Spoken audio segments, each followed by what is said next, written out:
Ay putik bro. Okay ka lang bro? Mga idol, masuka po siya ng dugo.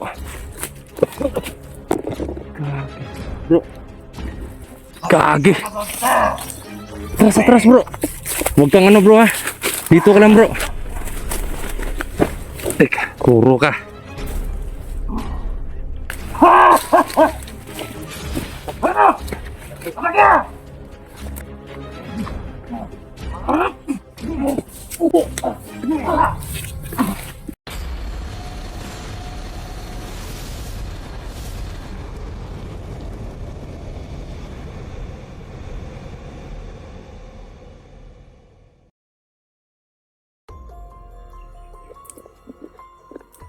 So yun po mga idol, no? Dito pa rin po kami sa gubat, no? Mahirapan po kaming makalabas kasi napapaligiran po ng kalaban yung bawat daanan. Grabe po yung nangyayari ngayon. At si Jerome naman, itong kasama natin, no?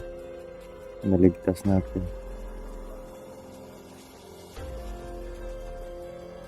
Dun sa pinagpwestuhan namin kahapon, doon kami nagpalipas ng gabi. Grabe po, sumusuka po siya ng dugo. Parang may nabali na buto yata sa ano niya, dito sa likod. Parang sa ribs. Malaki kasi yung parang may pantal dito sa ano yun. Parang yung paggulpi sa kanya, binabastroke daw siya. Kaya napuhan yung likod niya. Bro, ika lang bro. Hindi na masama yung pakiramdam mo.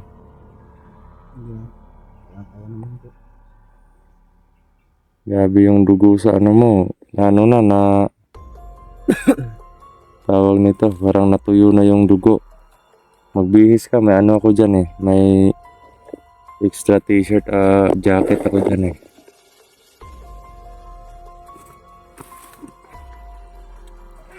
Hindi ka pa nagugutom bro.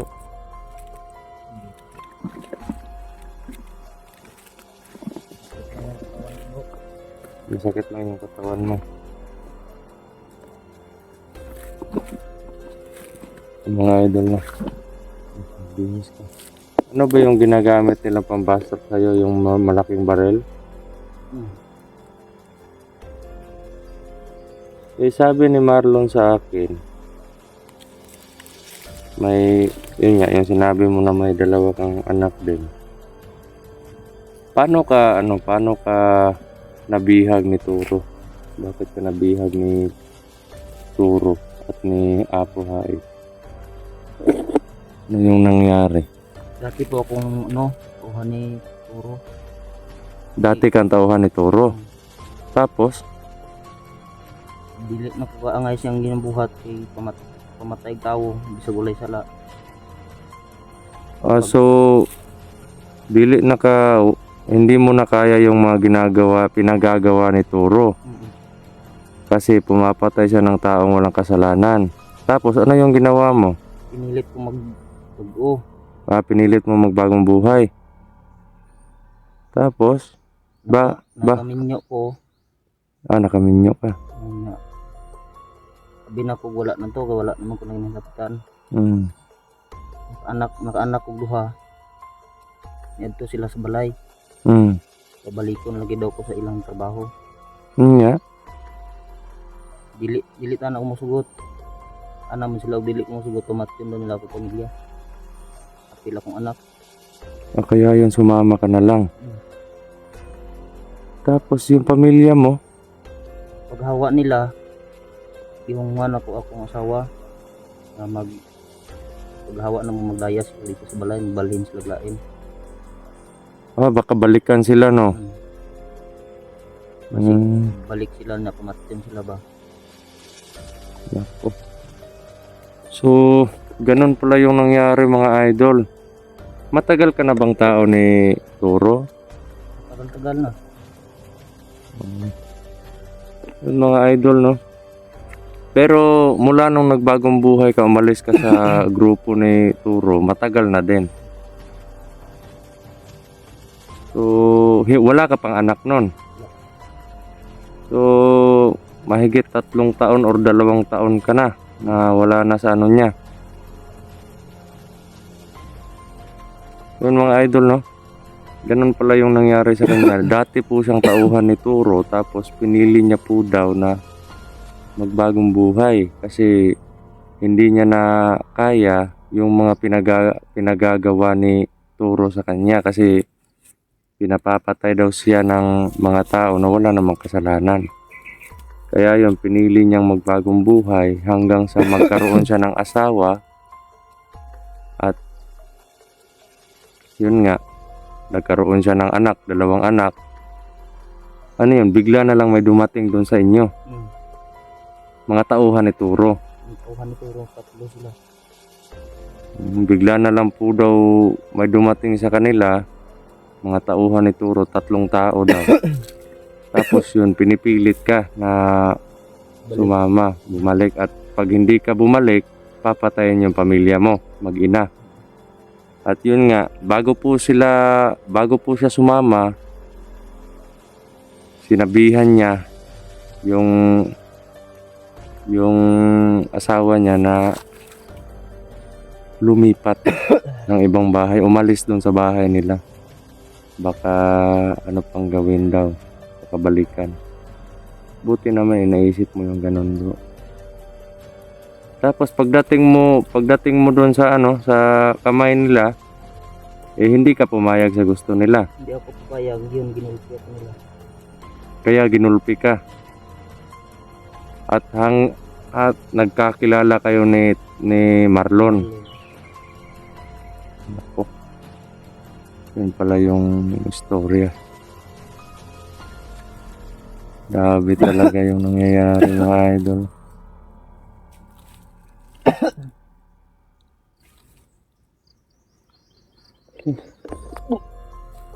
Ay putik, bro.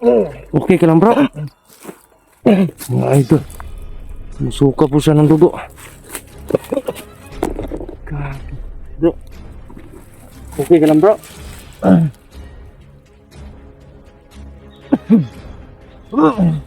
Masakit ba? Masakit yung dito mo?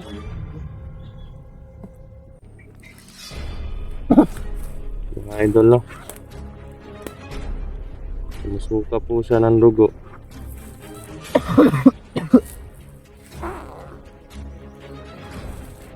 Nilapatan ko na po siya ng orasyon ko, pero hindi po parang wala pong nangyayari kasi bali yung niya, nabali yung buto niya. Masakit dyan.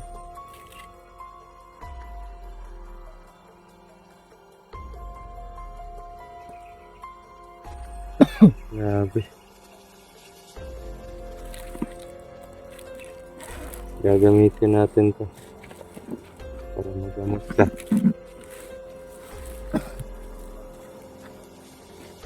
Kukuha ko ng kapangyarihan dito at ipapasa ko sa'yo. Sabihin mo pag nagugutom ka, ha. Yan mga idol, may konting kanin pa naman dito. Yan. Pero kahapon pa to yan, ng umaga. Baka napanis na din.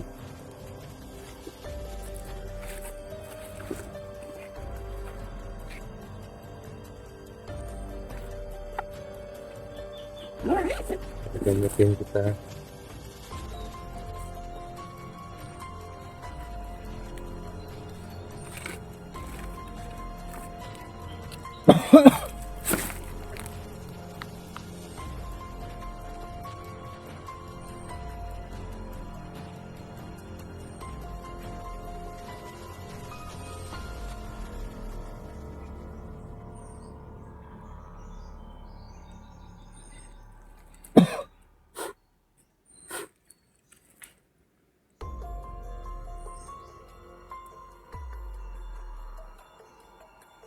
Nahilo ka pa rin.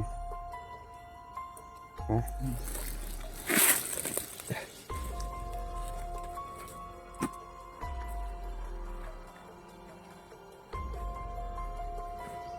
Parang nabali yata ang buto ko, bro. Hmm? Parang nabali. Nabali yung buto mo. Di bale.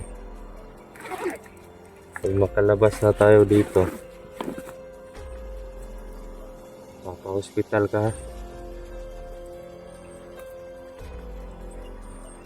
Nilagay lang, ano.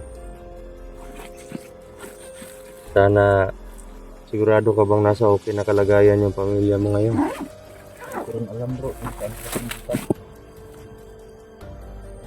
Mga idol, no? Hindi niya rin alam kung saan pumunta yung pamilya niya. Kaya nga. Hindi lang, bro. Ako, bro. Takot.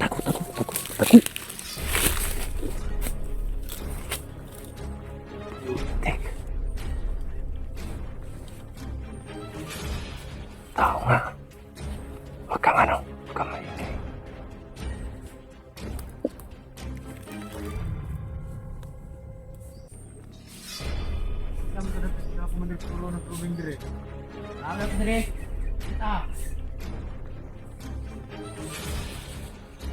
Tik.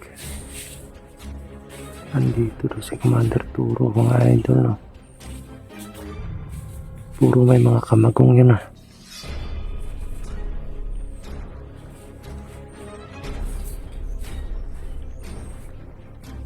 Tik kamay. Bro. Kailangan natin makaalis dito, bro. Sa lalong madaling panahon, bro. Kasi andito daw si Commander Turo. Tara.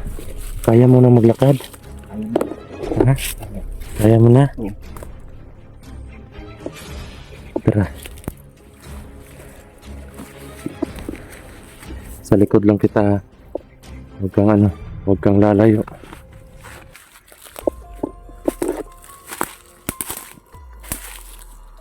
Wala na sila.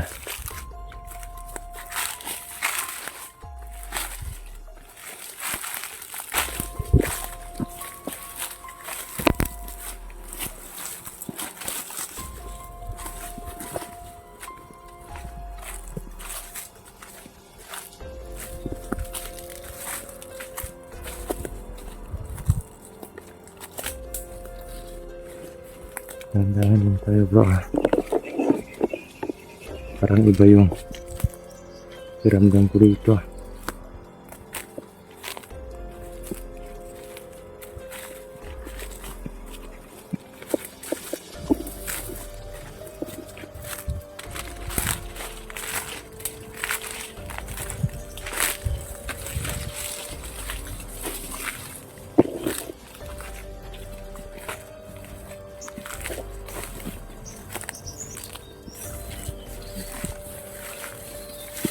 Dahan lang.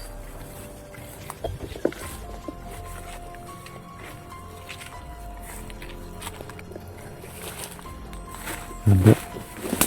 Dahan lang tayo, bro.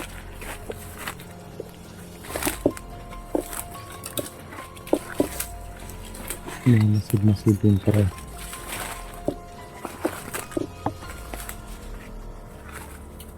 Sana yung may nakabasa sa mga message natin at sa mga kasama natin, mga idol.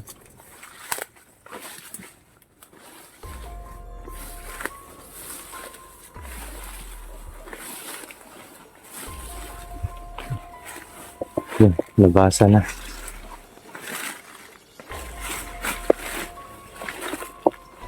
Nabasa na kami, mga idol, no?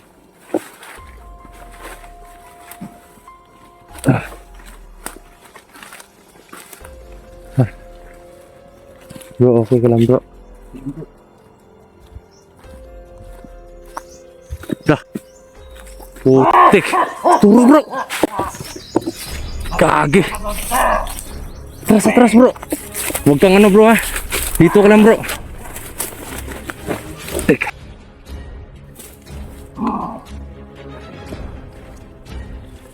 Piyansa, bro. Ako nang bahala dito.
Sino pang isa, bro? Bro. Tama ko yan, bro. Ano ito? Ito yung kasama mo? Oo. Buwan ako, bro.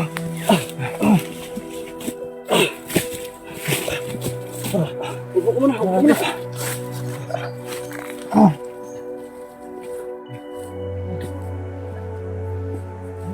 Bro. Ha?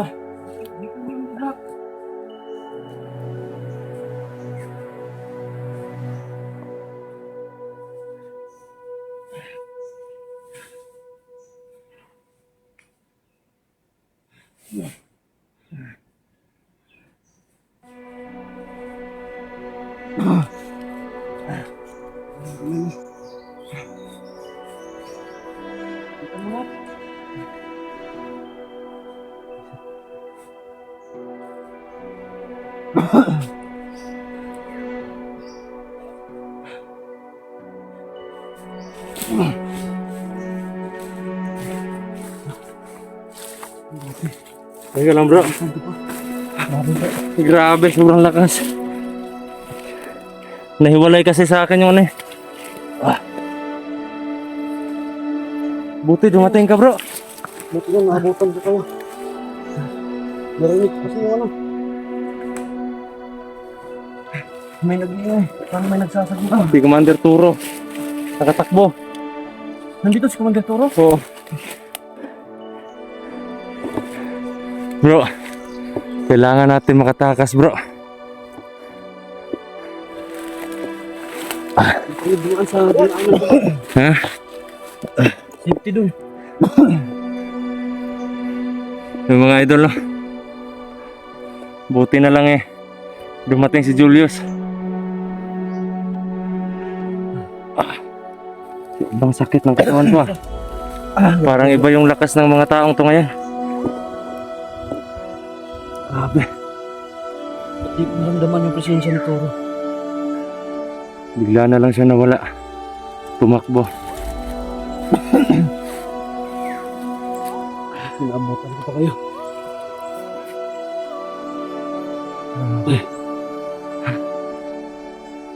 Hindi ko kasi doon sa malayo.